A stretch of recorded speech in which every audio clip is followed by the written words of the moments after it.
বন্ধুরা কেমন আছেন আপনারা? আশা করি নিশ্চয়ই ভালো আছেন। আমিও ভালো আছি। আমি তামান্না আতিক মুস্কান খান। আমার একটি ইউটিউব চ্যানেল আছে তামান্না জুনিয়র ক্লাস এবং আমার একটি পেজ আছে মুস্কান খান একাডেমি।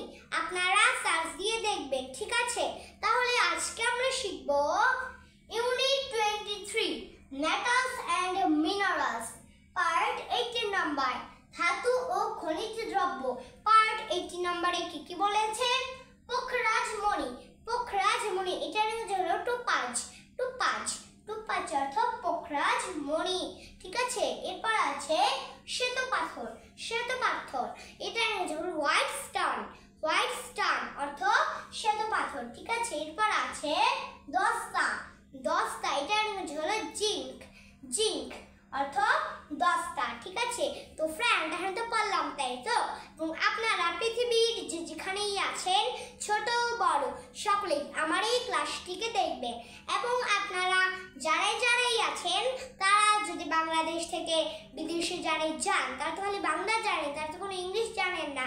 তার জন্য তারা মন দিয়ে আমার এই ক্লাসটিকে দেখলে আপনি অবশ্যই ইংলিশে কথা বলতে পারবেন। তাহলে চলুন কথা আবার এই মূল ক্লাসে চলে যাই। পোখরাজমণি।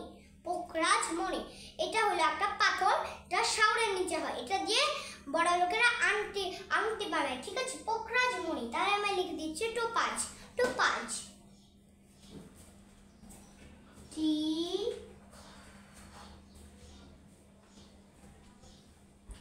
ও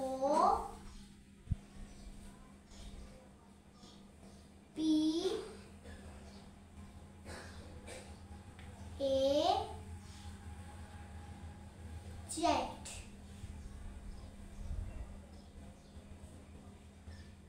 তাহলে বেটা টোপাজ। তাহলে বেটা টোপাজ অর্থ পোখরাজমণি, ঠিক আছে? এবার আছে শ্বেতপাথর।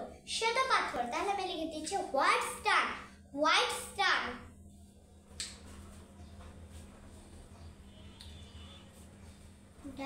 W H I T E white stone S T O N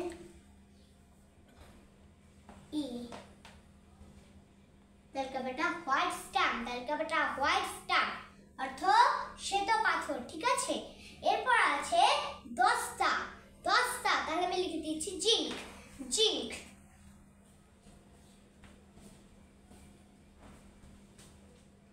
Z I N C.